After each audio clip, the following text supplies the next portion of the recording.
សូមជម្រាបមួយទៀតហេតុម៉េចបានកំពុងច្បាំងព្រោះមិនទាន់ចាញ់គ្នាទេស្រាប់តែឃើញខ្ញុំចេញពីស្រុកបាត់ហើយបាទអានេះខ្ញុំត្រូវជម្រាបដែរបាទសូមជម្រាបសូមជម្រាបថាលោកសេនាប្រមុខលន់នល់ក្នុងខែ3ឆ្នាំ1975ខែម៉ាស់ដើមខែបានហៅខ្ញុំទៅជួបលោកនៅវិមានលោកនៅលោកប្រាប់ខ្ញុំចេះថាលោកតែឥឡូវអាមេរិកឈប់ជួយយើងអាមេរិកឈប់ជួយឈប់ឲ្យជំនួយប៉ុន្តែទូតអាមេរិកប្រាប់ខ្ញុំថាឲ្យត្រូវតែចរចាជាមួយខ្មែរក្រហមដើម្បីបង្កើតរដ្ឋាភិបាលមួយដែលមានលន់នល់ហើយនឹងខ្មែរក្រហមឥឡូវសោកស្ដាយនេះយ៉ាងម៉េចពីព្រោះខ្ញុំហៅសោកស្ដាយនេះជាអ្នកក្រោយហើយខ្ញុំបានហៅខាងយូវែនមកហើយលោកលងបូរ៉េតខ្ញុំនិយាយអញ្ចឹងលងបូរ៉េតថាទេបើអាមេរិកឈប់ជួយទៅចរចាជាមួយខ្មែរក្រហមហ្នឹងយើងធ្វើម៉េចនៅឲ្យចាញ់ងាប់ហ្នឹងខ្ញុំសួរលោកសុខំខូចហើយព្រឹទ្ធសភានេះនៅរស់នៅស្រុកអាមេរិកនេះបាទលោកសុខំខូចថាយល់ព្រមតាមលោកម៉ារិសាគឺថាត្រូវតែចរចាខ្ញុំសួរលោកអ៊ឹងប៊ុនហៅនាយកប្រធានខាងសមាជិកប្រធានខាងAssemblée nationale រដ្ឋសភាជាតិយើងរដ្ឋសភាឆ្លើយថាត្រូវតែចរចាខ្ញុំសួរខាងគណៈបកនយោបាយពួកគេឆ្លើយថាត្រូវតែធ្វើចឹងដែរហើយមានតែលោកសុស្ដាយណៃមានទ័ពតើក្នុងឋានៈយើងជាមេទ័ពយល់យ៉ាងម៉េចខ្ញុំខុសគេព្រៀងតែលោកគុណសំពុះលើកដៃសំពុះតែលោកគុណសំពុះលើកដៃសំពុះជាមកមិនចង់ចាជាមួយគ្នាហ៎មិនទេអាមេរិកឈប់ជួយអត់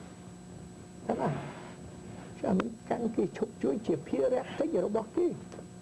ឈប់ជួយរឿងអីគាត់តែគេឈប់ជួយយើងឈប់ច្បាស់ប៉ុន្តែយើងគ្មានជំនួយប្រហែលសិនខ្ញុំប្រាប់លោកថាយើងមានប្លង់ដឺរ៉ូត្រេរបស់យើងនៅក្នុង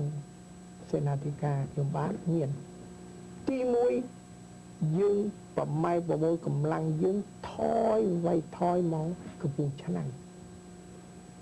យើងឲ្យក្រុមខាងសៀមរាបកំពង់ធំអីទាំងអស់ចូលមកបើកហ្វ្រង់ពីបាត់ដំបងឡើងមកទៀតហើយទប់ក្រោយកំពង់ឆ្នាំងហ្នឹងហើយយើងធ្វើគិរិយាចូលវិញធ្វើគិរិយាឈប់វាយតបធំទៀតមានតបទូចមិនគ្រប់កន្លែងឆាឆៅវាធ្វើវិញ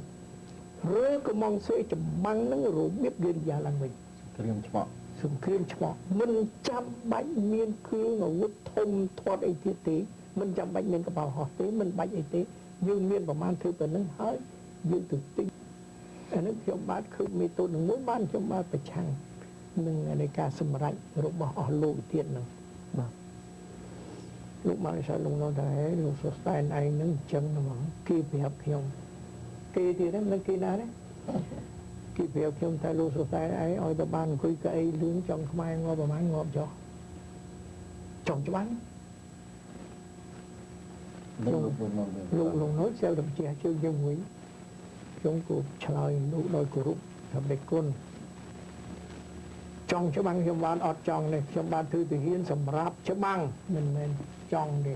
បេគុណទេដែលចង់ច្បាំងពុកបួលខ្ញុំបានមកច្បាំងជួគ្នាដល់បេគុណឲ្យខ្ញុំបានច្បាំងស្រាប់តែថ្ងៃនេះបេគុណថាឈប់សិនទៅពីពួកយើងអស់ជំនួយហើយរឿងច្បាំងនឹងគឺមិនត្រូវទល់តម្រេះសពថ្ងៃនគរច្រើនណាស់ដែលគ្មានជំនួយស្រោគស្រមអីគេបង្កើតទ័ពគេបានគេធ្វើបានដោយអ៊ីស្រាអែលដូចខាងពួកអារ៉ាប់ច្រើនគ្នាវាវាយអីបានទាំងអស់មិនក៏យើងមិនធ្វើតាមគេទៅ ស៊ីសទៅតើយើងមានអ្នកស្នេហាចិត្តគ្រប់គ្រាន់មានអ្នកក្លាហាននឹងចេញតស៊ូមានអ្នកស្ម័គ្រចិត្តទេអានឹងយើងគិតទៅនឹងទៅវិញដល់អញ្ចឹងលោកប្រាប់ថាបើលោកសរសៃណៃមិនធ្វើការជាមួយខ្ញុំមិនទៅជែកច្រើនមិនបញ្យល់ខ្ញុំច្រើនទេលោកធ្វើពាក្យមួយសុំពាំមីសៀង3ខែទៅកដាស់នេះខ្ញុំនៅទុកនៅប៉ារីសបាទឲ្យអាadressខ្ញុំសួរខ្ញុំផ្ញើកដាស់នឹងជូនបាទខ្ញុំសរសេរមកស្រាយលូននឿយនៅសាយអេតាក្នុងអានេះកានីប្លុកណោតដូចដើរចូលដើរឡើងធ្វើការហ្នឹងកាន់តែកានីហ្នឹងក៏មកស្រាយស្រាយលូននឿយ de vous demander la permission de ខ្ញុំឈប់សិនជួប្រហែលថ្ងៃឲ្យខ្ញុំទៅដាក់3ខែទៅ3 mois ដាក់3 mois ស្អីជាបារាំងពួកគាត់ទៅពួកខ្ញុំងាកមើលមុខលោកទៀតលោកថាទៅថែខ្លួននៅស្រុកបារាំងទៅពួកមើលស្វែងញេអាប៉ារីអង់ហ្វ្រង់លោកឈឺងើបមិនរួចអង្គុយលើកៅអីអូអីឆេស្អីនោះខ្ញុំជាកំពុងតែស្រួលលោកថាឲ្យខ្ញុំទៅមើលខ្លួនជាអ្នកជានេះវិញខ្ញុំសរសេរតាមនៅពេលហ្នឹងបានន័យថាប្រមុខរដ្ឋលន់នល់កំពុងតែជួបប្រទះនៅជំងឺស្វិតដៃស្វិតជើងហើយបាទណាហើយដល់ហើយខ្ញុំសរសេរថែមទៀតទេវតាលោកថែរក្សាគ្រួសារខ្ញុំឲ្យខ្ញុំណាខ្ញុំសរសេរថែមថា avec ma femme et tous mes enfants បានន័យថាមិនដែរបានន័យថាខ្ញុំសូមចេញជាមួយប្រពន្ធខ្ញុំហើយនឹងកូនខ្ញុំទាំងអស់បានខ្ញុំព្រមចេញខ្ញុំមិនឲ្យកូនខ្ញុំឲ្យពួកនោះមកសម្រាប់កូនខ្ញុំមួយមកគ្រាប់មិនឲ្យចោលដូច្នេះបានន័យថាល្អំយល់ពីគំនិតកុម្មុយនីសខ្មែរក្រហមហើយថាវានឹងចូលមកដើម្បីសម្លាប់ចឹងអស់បាទរួចដល់ហើយខ្ញុំសញ្ញាឆ្វាច់ទៅសូស្តែនទៅយកប្រគួរជូនលោកចាថា approve អីលងបូរ៉េតព្រមមាននេះឲ្យចាត់ចែងអីឲ្យ passport ឲ្យធ្វើអីឲ្យគ្រួសារសូស្តែនបានចេញលោកឲ្យកិត្តិយសមួយយ៉ាងធំលោកឲ្យយកយន្តហោះផ្ទាល់របស់ប្រធានាធិបតីដឹកខ្ញុំប្រពន្ធកូនខ្ញុំតាប៉ុណ្្នឹងណាក៏បានហោះជីបាន20នាក់លោកឲ្យជីតែប៉ុណ្្នឹងអ្នកចុះព្រោះគ្រួសារដើម្បីទៅសុខសៀមជីក៏បានហោះពីសុខសៀមមកសុខបានឆ្នាំណាឆ្នាំ75តែខ្ញុំចេញពី75ហ្នឹងបាទខ្ញុំមានន័យថាលោកដើមស្នៃចេញមុនលោកស្នាប្រមុខចេញមុនព្រោះលោកដឹងខ្ញុំដែរហើយចាប់ដល់ពេលនោះតំណែងអគ្គសេនាធិការហៅសាខនមកកាន់វិញហើយលោកជាសាខនមកវិញបាទបានន័យថានយោបាយស្រុកខ្មែរយើងនៅពេលនោះយើងសុកចិត្តប្រឡែងឲ្យកុម្មុយនីសចូលក្រុមខ្មែរក្រហមផ្ទាល់ដើម្បីយើងនឹកស្មានថាយើងនឹងចរចាជាមួយគេនឹងអានេះអាមេរិកដោយ recommendation ពីដោយការទូតអាមេរិកបាទទូតអាមេរិកបាទបង្ខំមកយើងចរចាជាមួយខ្មែរក្រហមមិនមែនបង្ខំទេគេ suggest ឲ្យទៅជូនជាយោបល់ជូនជាយោបល់ឲ្យទៅចរចាហេតុអីបានល្អដូចគេនឹងរៀបចំឲ្យចរចាពីព្រោះគេដកជំនួយពីយើងអស់ហើយគេដូចថាធ្វើ rest មួយពីប្រាំថាធ្វើកັບកិរិយាមួយឲ្យថាគេនៅតែមិនទុកឲ្យយើងស្លាប់អីចឹងទេឲ្យយើងទៅរស់ជាមួយខ្មែរក្រហមប៉ុន្តែគ្រាន់តែក្នុងរង្វង់ខ្មែរគ្នាយើងដែលនៅនាយអ្នកដឹកនាំអ្នកទទួលការខុសត្រូវ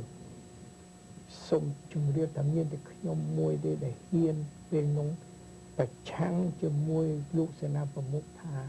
ខ្ញុំធ្លាប់សរសើរថាជាអ្នកបាទស្រឡាញ់ជាតិពិសេសគឺថាជាងគេទាំងអស់ទៅជាពេលហ្នឹងលោកទៅសុខចិត្តដួលខ្លួនទៅសុខចិត្តទៅតាមអាមេរិកសុខចិត្តទៅចរចាជាមួយគេសុខចិត្តឲ្យខ្ញុំចេញមុនខ្ញុំចេញខ្ញុំជម្រាបលោកសុភ័ក្រសុំទោសពួកនិយាយតែពីរនាក់ដែរបាទសុំទោសដោយគុណថ្ងៃនេះខ្ញុំបានដោយគុណខ្ញុំបានសញ្ញេសុំចេញហើយដោយគុណសញ្ញេយល់ព្រមខ្ញុំបានចេញមែនទែនមិននឹកស្មានតែចេញហើយលែងចូលវិញនឹងសុខមកបាទ3ខែទៀតខ្ញុំបានបកមកវិញចាំមើលតើដែលគុណនៅអង្គុយកន្លែងនឹងទៀតឬទេបើតាមយោបល់ផ្ទាល់ខ្លួនខ្ញុំបានឲ្យសូមកុំឲ្យកើតដូចយោបល់នេះគិតជាមួយកុម្មុយនីសគឺតាកាលណាយើងនៅក្នុង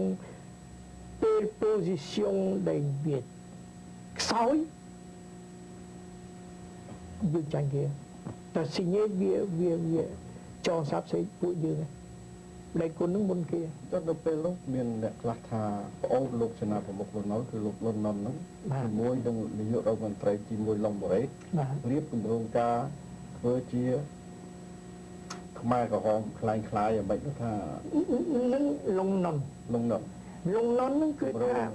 khơi những bong nó bị chui và từ mình vui hỏi kim miên cùng rong ca môi thà